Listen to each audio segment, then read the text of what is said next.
Saturday night, June 8th, is one of the most exciting nights of the year at MGM Northfield Park as they host the Battle of Lake Erie for $200,000. Matt's going to be at the track. I know you're excited about it.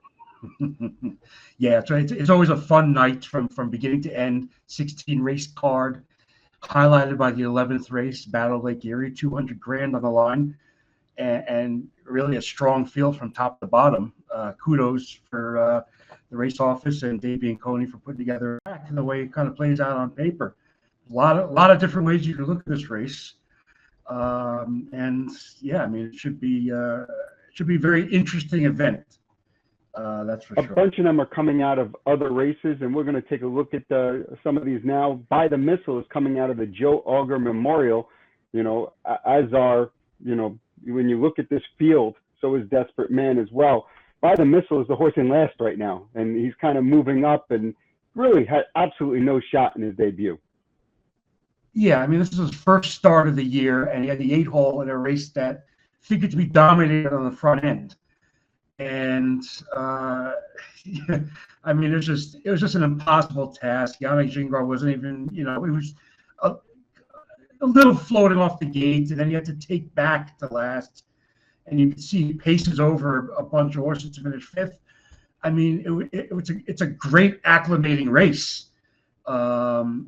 You know, going forward for this year, I mean, it's probably everything that they hope for, you know, in terms of finishing pace. But, you know, obviously they can actually be much more excited with this, with the 2-hole tonight or on Saturday night in the battle, because you want to talk about, you know, flipping the switch from impossible to very possible. One of the things we didn't see in there, which to me is very key, is that driver Yannick Giwner, and now we're going to get Chris Page this week, but driver Yannick Giwner didn't leave.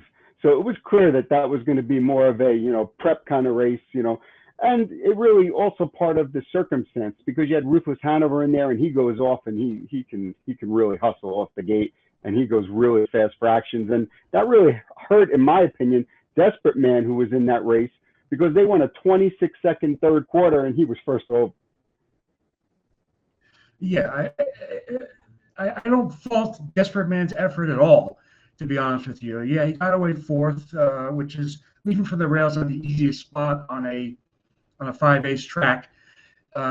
He pulled way before the half. I would say, you know, passing the wire the first time, and then they just threw. I mean, we're drag racing down the backstretch, a 26th third quarter, like you said. They raced 47-1. He didn't gain any ground into the winner, but he didn't lose any ground. Yeah, he was outkicked, you know, finished 4th, but he only got beat a couple lengths. He didn't give up any ground at all. So I think that was a much better effort than it seems. And I kind of liked him coming off that race. We also get the first and second place finishes in the Camluck Classic at Western Fair, the Raceway at Western Fair. We're going to take a look at that replay here as well. We have Hullabaloo on the lead and sitting second over his line drive Hanover, and it's a tough spot for him, no doubt. Yeah, Hullabaloo had the rail and was able to just sprint off early and control the pace. Line drive Hanover I thought he ran a super race, just to be narrowing the gap on Hullabaloo coming to the finish. He left. He got stuck outside, kind of parked with cover, had to take back, and then was, you know, right back out and moving, and then that stalled cover, and look how close he is to the finish. I give him tons of credit for that effort. I think it was great. Obviously going to be a different situation tonight with Aaron Merriman kind of defending his home turf here. With the rail, and you know he's going to be barreling 100 miles an hour into the first turn, trying to protect position. Whether he can or not, whether he can is a different story, but he will be trying without a doubt. That's an interesting question here, I think, because you have a horse, Line Drive Hanover, for my money, hasn't been the fastest away from the gate. He can leave a little, but he's not like Hullabaloo off the gate, who's super fast. We've seen By the Missile a number of times leave the gate in 26 and change on a half 3 for 3 at Northfield Park. You know, could this be a situation where no matter how hard Merriman tries, a horse like By the Missile and maybe Hullabaloo, maybe even Carbine moves around him?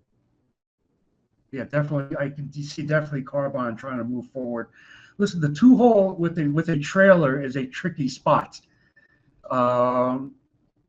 especially especially if the 9 is right on the 1's back and the 1 is leaving hard. The 2-hole, you see many a lot of horses get kind of hung up, get parked. It's kind of like musical chairs where there's not a spot available for a horse. So I'm not sure what Chris Page is going to end up doing with By the Missile.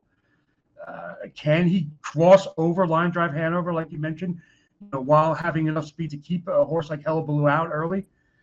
I don't know. I don't know if he is. I mean, it's also a kind of a tough angle from the 2-hole banking into the first turn. The middle of the pack has a much better angle. And you mentioned Line Drive Hanover maybe not having the most early speed, but he has the driver that just amazes me how much speed he gets out of a horse off the gate. It's like magical with Aaron Merriman. But By the Missile, I mean, it is a tricky spot. Is he going to have to take back and settle in fourth? Is he going to go 25-3 to try to clear the lead? There's a bunch of long shots on the outside of the gate as well with Little Rocket Man, Charlie May, and Why Not Now. Matt, if one of them was going to get involved in this race, which one do you think it would be? I'm gonna have to say Charlie May, which I imagine you would probably agree with, just because he has a knack for overcoming tough spots. We've seen it both in Northfield, we've seen it at the Meadowlands a couple times. And yeah, if there's one horse that is going to be able to maybe get out and moving in the flow early, I think it's going to be Brett Miller with Charlie May. Do I like him to hit the superfecta? Not necessarily, but I would not be surprised at all, if he made his way onto the ticket.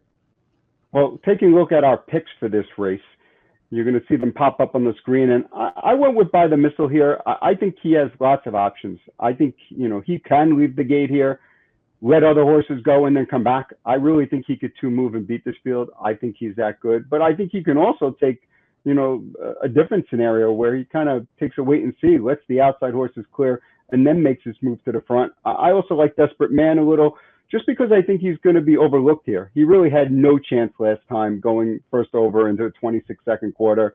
I think he might be third or fourth choice, depending on how much they bet horses like Carbine and Hullabaloo. So to me, he looked a little bit interesting as well on here. And Matt kind of went the same way, just the opposite way.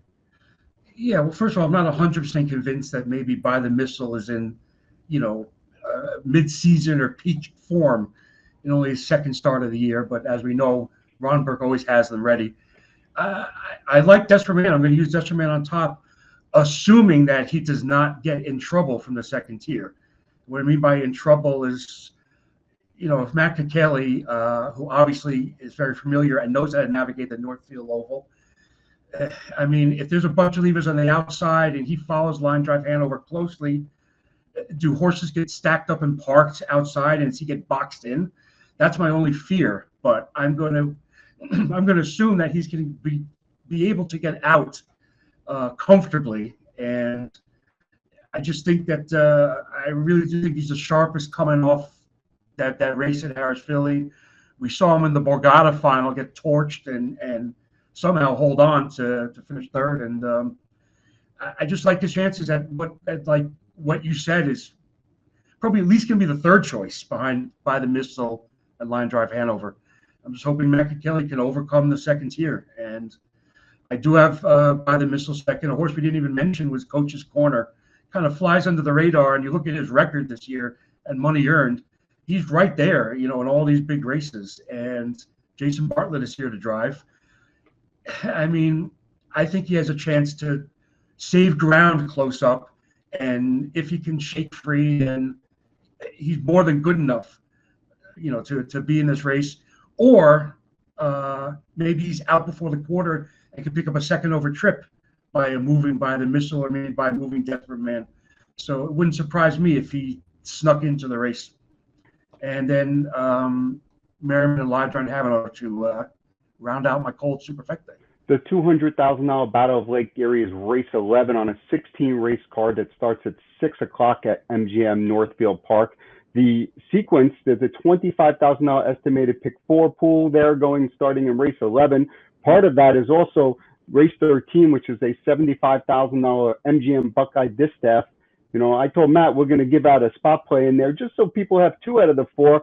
I'm going with number 2, Racing for 3, who's making second start back after, you know, a little over 4 weeks off. I think be a little bit tighter and drawing the inside, I think helps. Matt, who do you like? So you're going with another 2-horse in a 9-horse field. I like Ron Burke with the 1. Ron Burke's horse with Chris Page driving the 1 high-flying filly. I'm sure he'll be overbet from the rail. But she's been racing in overnight races with moderate success in Northfield. I'm going to use her on top to hopefully go down the road. I want to just throw out some props to the 9 Hang On Cowgirl. Just if you go back and watch her race last week, that was just a sensational move down the backstretch. I mean, she was shot from a cannon, swept the whole field. I know it was a softer overnight field, swept the whole field, won by open lengths, and there's just one of those races where I went, wow, you don't see that too often, and it's fun to watch. Do I think she can win here? I'm not convinced, but I just wanted to mention that. Go back and watch that replay. It was pretty cool. Well, you can watch all the races live on DRF.com. We'll have a link up on the harness site, DRF.com/harness. You watch the races, get free harness side PPs, and enjoy a great night at Northfield Park on Saturday. Good luck.